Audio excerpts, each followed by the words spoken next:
তোমাদের সঙ্গে সিনিয়র বলতে পারো, অনেকটাই সিনিয়র তোমাদের থেকে। তোমরা এখন আমার থেকে অনেকটাই জুনিয়র।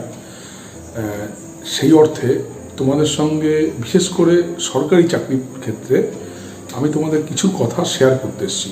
তোমাদের সিনিয়র হিসাবে, তোমাদের দাদা হিসাবে, স্যার হিসাবে আমি দীর্ঘদিন ধরো এই কম্পারেটিভ লাইনে রেলওয়ে এবং স্টাফ সিলেকশন কমিশনের সঙ্গে আমি নানান ক্ষেত্রে তোমাদের পড়াচ্ছি বা তোমাদের গাইড দিচ্ছি। সেই সুবাদে তোমাদের সঙ্গে আমি কিছু কথা শেয়ার করতে এসেছি।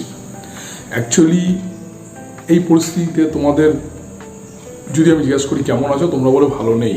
কেন, দীর্ঘদিন যাবৎ যা সিচুয়েশান চলছে ভালো থাকাটাই স্বাভাবিক নয়। কিন্তু আমি বলবো, যদি সাকসেস তুমি পেতে চাও, তাহলে অবশ্যই বি পজিটিভ হতে হবে। সবসময় পজিটিভ চিন্তাভাবনা, পজিটিভ মেন্টালিটি রাখতে হবে। কোনো সময় ভেঙে পড়লে কিন্তু হবে না। ভেঙে যদি তুমি পড়ো তুমি শেষ। তুমি যদি ভেঙে পড়ো তুমি শেষ। ভেঙে পড়ার কোনো জায়গা নেই। সবার ফার্স্ট আমি তোমাদের বলতে চাই যে দেখো, এই যে সিচুয়েশান দিয়ে যাচ্ছ তোমরা, এই সিচুয়েশানটা সত্যি খুব কঠিন সিচুয়েশান। সামনে হয়তো তোমরা কিছু দেখতে পাচ্ছ না, কিন্তু এই সিনিয়র দাদার কথা যদি তুমি বিশ্বাস করতে পারো বা আশ্বাস রাখতে পারো, আমি একটা কথা বলছি, ধরো দীর্ঘদিন পরীক্ষা হচ্ছে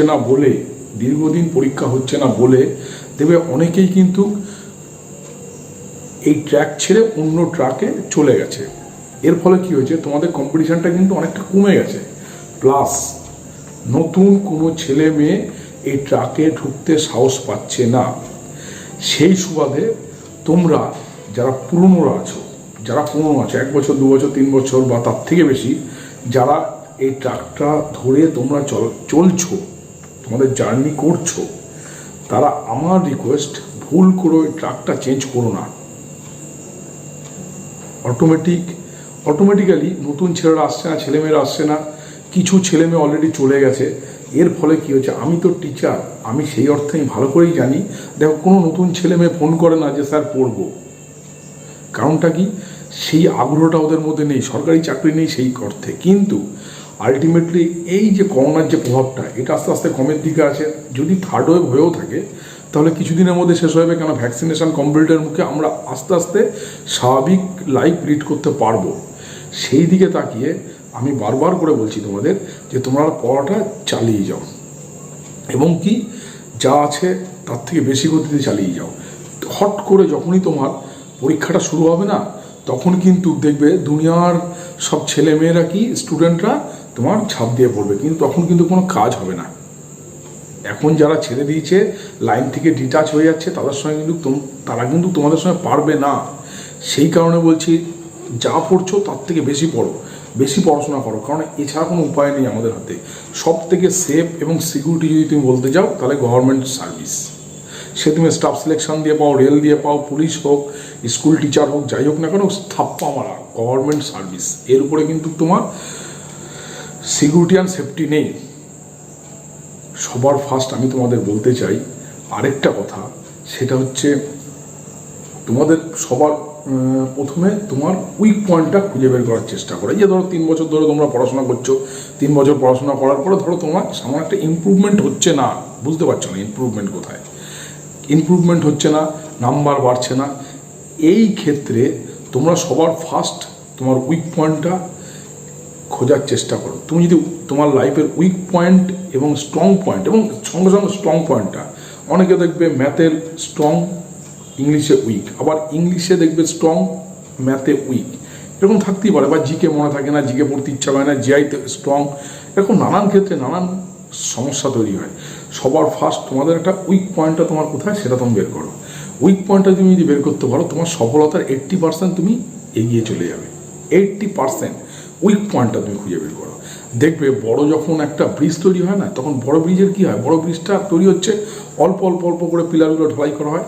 এবার পিলারগুলো যখন অল্প অল্প করে ঢালাই করা হয়, ঢালাই হতে হতে উপরের দিকে যায়, তখন প্রতি ক্ষেত্রে প্রতিটা স্টেজে দামি দামি মেশিন দিয়ে টোটাল পিলারগুলোকে স্ক্যান করানো হয়, স্ক্যানার দিয়ে স্ক্যান করানো হয় বা এক্সরে করানো হয়।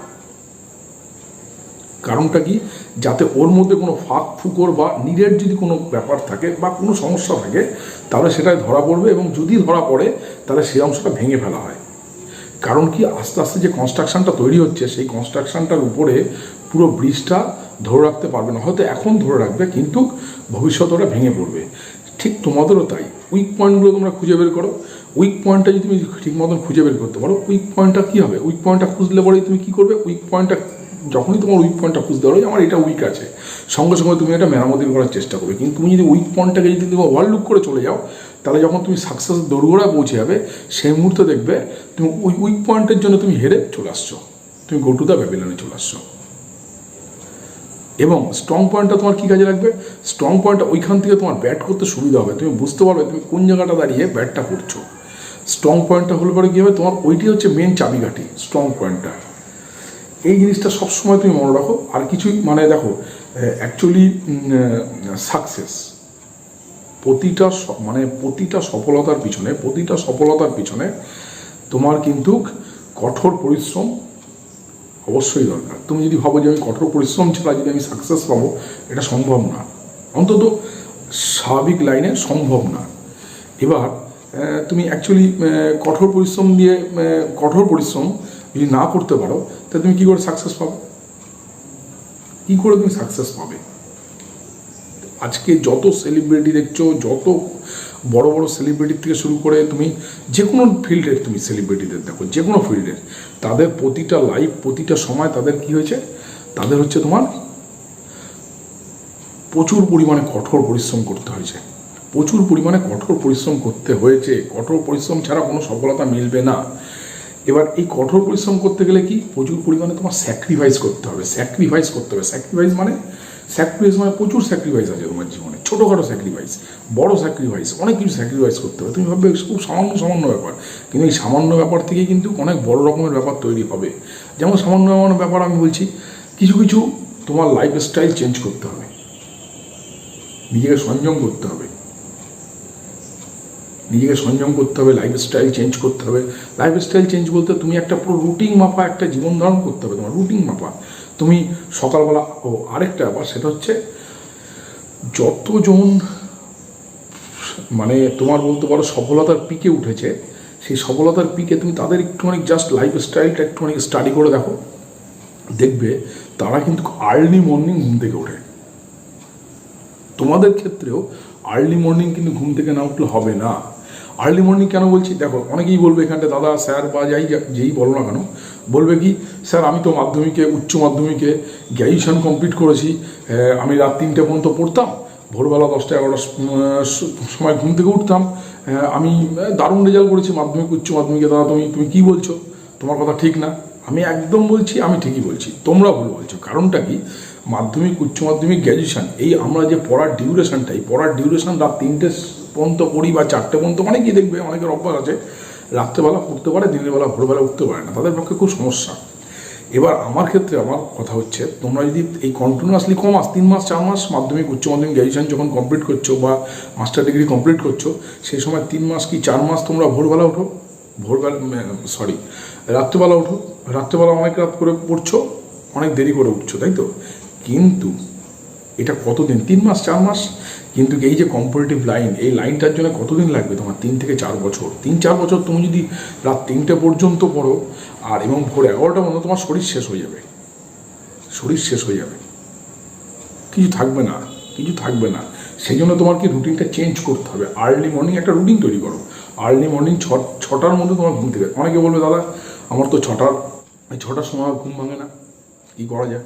6টার সময় ঘুম ভাঙে না, আমার এই অভ্যাসটা কোনো মতে আমি চেঞ্জ করতে পারছি না, আমি কী করবো? তারও সলিউশন আছে, যদি তুমি আমার কথা শোনো, তাহলে পরে তারও সলিউশন আছে। কী করে, কিন্তু আমার কথা শুনতে হবে, না শুনলে পরে তুমি কী করে সলিউশন পাবে? আগে ডিটারমাইন হতে হবে যে তুমি আমার কথা শুনবে, নাহলে পরে তোমাকে আমি সলিউশন। হ্যাঁ দেখো, অ্যাকচুয়ালি মানুষের অভ্যাস অনেক জায়গায় লেখা আছে যে 40 দিন একটা কাজ করলে পরে পরপর সে অভ্যাসটা তৈরি হয়, কিন্তু আমি বলবো 40 দিন না, 4 থেকে 5 দিন করলে পরেই হয়ে যাবে, যদি তুমি আমার ফর্মুলা ইউজ করো। সেটা কি ফর্মুলা? দেখো, সবার ফার্স্ট শিখতে হবে সেলফ স্যাক্রিফাইস কি, সেলফ পানিশমেন্ট, সেলফ স্যাক্রিফাইস, এই ব্যাপারগুলো তুমি নিজেকে নিজে যেরকমভাবে তুমি চালাবে সেইভাবেই চলবে।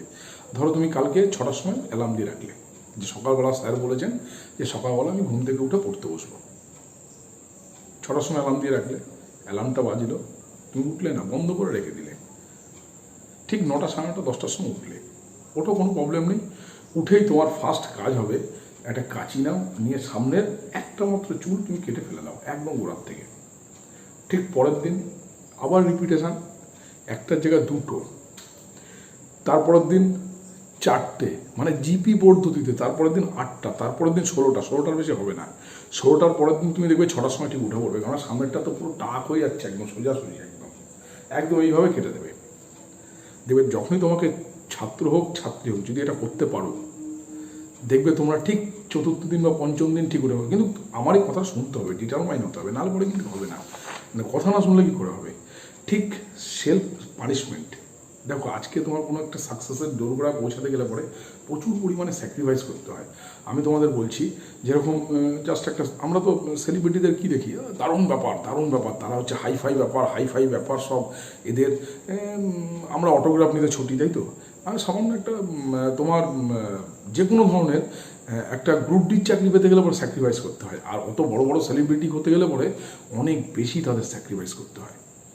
আজকে অক্ষয় কুমারের কথা তুমি চিন্তা করো না, একটা জার্নালে পড়ছিলাম, অক্ষয় কুমার আমাদের সবার বলতে পারো নায়ক, প্রিয় নায়কই বলতে পারো। খুব ভালো ভালো স্ট্যান্ড দেয়, বডি ফিট, দারুণ বডি ফিট, ঠিক আছে। কিন্তু সে এই বয়সে, সেদিনকে একটা জার্নালে পড়ছিলাম, 30 বছর হয়ে গেছে, সে লবণের স্বাদ নিচ্ছে না। লবণের স্বাদ, কোনো খাবারে সে লবণ খায় না। মিষ্টি ভুলে যাও, আর আমাদের একটু মিষ্টি কম হলে সেই খাবারটা খেতে চাই না আমরা, তাই না? তার মানে আলটিমেটলি কী? স্যাক্রিফাইস। আমরা কিন্তু ওই জিনিসটাকেও ফোকাস করি না। আমরা কোনটা ফোকাস করি? আমরা ফোকাস করি তার গ্ল্যামারটাকে ফোকাস করি। কিন্তু ওই গ্ল্যামারটা ধরে রাখতে গেলে পরে তার কী করতে হচ্ছে? স্যাক্রিফাইস করতে হচ্ছে। আর আমরা কী করছি? বিয়ে বাড়ি যাচ্ছি, মুখে ভাত বাড়ি যাচ্ছি, পড়াশোনা বন্ধ করে দুনিয়ার এন্টারটেনমেন্ট করছি। ছোট ছোট স্যাক্রিফাইসগুলো করতে হবে তোমাদের, ছোট ছোট স্যাক্রিফাইসগুলো করতে। যে আমি প্রতিজ্ঞা করলাম, যতদিন আমি এরকম তো যার নিজের মতন করে, দেখুন, যে নিজের মতন পাত তৈরি করবে, তুমি আমার অ্যাডভাইসে সবসময় শুনবে, সব কথা চলবে, তা কিন্তু হবে না। তুমি নিজের মতো আমার কথা শুনবে, আমার কথা XYZ সবার কথা তুমি শুনবে, কিন্তু নিজের মতো তুমি সাকসেস পেতে গেলে সবাই তো সমান না। একটা ডাক্তারের কাছে পরপর 5খানা পেশেন্ট গেল, হ্যাঁ, 5খানা পেশেন্টের তো ওষুধ ডাক্তারবাবু সেম রাখে না। তা আমি তোমাদের উদ্দেশ্যে কী করে জানবো যে তোমার কী ওষুধটা দরকার? সেই কারণে আমি আমার মতন করে বলছি, কিন্তু তুমি তোমার মতন করে পাত তৈরি করবে। তুমি তোমার সাজেশন, অনেকে 3বার পড়লে পরে মুখস্থ হয়ে যায়, আরেকবার 5বার পড়লে মুখস্থ হয়ে যায়, কেউ একবার পড়লে মুখস্থ হয়ে যায়। তার মধ্যে সবার তো সমান না, সবার কি সমান না, মেমোরি ক্যাপাসিটি সমান না, কেউ অঙ্কতে ভালো। সেই জন্যে তুমি শুনে নিজের মতন করে করবে ছোটো ছোটো স্যাক্রিফাইস, যে আমি এইটা না করলে পরে এটা করবো না। যেমন আমি সাকসেস না পেলে কোনো বিয়ে বাড়ি আমি অ্যাটেন্ড করবো না, হ্যাঁ। দেখবে প্রচুর রিলেটিভরা, প্রচুর মামা, কাকা, জ্যাঠা, পিসি, এটা চারিদিকে ঘিরে রয়েছে। তোমাকে ডাকবে, ধরো সাপোজ একটা এক্সাম্পলে দিচ্ছি, মামার মেয়ের বিয়ে, তোমাকে ডাকছে, এই তুই আমার বোনের বিয়েতে তুই 7 দিন ধরে থাকবি। তুমি 7 দিন ধরে দাপিয়ে কাজ করে দিলে, খুব ভালো কথা, কাজ করে দিলে। 7 দিন পরে যখন তুমি চাকরিটা পাবে না, তখন এই মামাই তোমাকে বলবে, এ খালি ঘুরে ঘুরে বেড়ায়, এর কোনো কাজ নেই। কিন্তু তুমি ওই সময় বিয়ে বাড়ি না কাজ করে, তুমি যদি না গিয়ে, তোমার সঙ্গে সাময়িকভাবে সম্পর্কটা খারাপ হয়ে যাবে, কিন্তু তুমি যদি সাকসেস পেয়ে যাও, সেই মামাই তোমাকে ডেকে নিমন্ত্রণ করে খাওয়াবে, কোনো সমস্যা হবে না। সেই কারণে বলছি, সবার ফার্স্ট একদিকে ফোকাস রাখো, ফোকাসটা একদিকে থাকবে। ফোকাসটা তোমার যদি ঠিক থাকে, শোনো, যত কমা কোয়ালিটির ছাত্রই হোক না কেন, যদি তার টার্গেট ঠিক থাকে, সে সরকারি চাকরি পাবেই, এটা আমি তোমাদের বলতে পারি। কিন্তু আমাদের ফোকাস ঠিক নেই। আমরা কি দোদুলমান হবে কি হবে না, এটা হচ্ছে 1 কোটি টাকার প্রশ্ন। আগে ছিল 1 লাখ টাকার প্রশ্ন আমাদের সময়, এখন 1 কোটি টাকার প্রশ্ন কি সরকারি চাকরি হবে কি হবে না। কিন্তু নিজের প্রতি কনফিডেন্স বাড়াও, সবসময় পজিটিভ মেন্টালিটি, হতেই হবে, কেন হবে না। এর যদি হয়ে থাকে আমার কেন হবে না? আমিও 24 ঘন্টা পেয়েছি, এও 24 ঘন্টা পেয়েছি, আমি কেন পারবো না? আমার মধ্যে কেন সেই ক্যাপাবিলিটি নেই? আমার পেতেই হবে। হ্যাঁ, কিছু সময় তোমার কি করতে হবে, দেখো, যে সামনে এক্সাম চলছে, সামনে কোনো ন্যাচারালি কোনো, এখন আমরা দেখতে পাচ্ছি না কোনো এক্সাম, তুই একটা ছোটোখাটো এক্সামের জন্য বেরোচ্ছে, প্রিভিয়াস এক্সাম, আবার থার্ড ওয়েভ যদি শুরু হয়ে যায়, আবার বন্ধ হয়ে যাবে, আবার তোমরা নিরাশাবাদী হয়ে যাবে। কিন্তু এটা ভুল।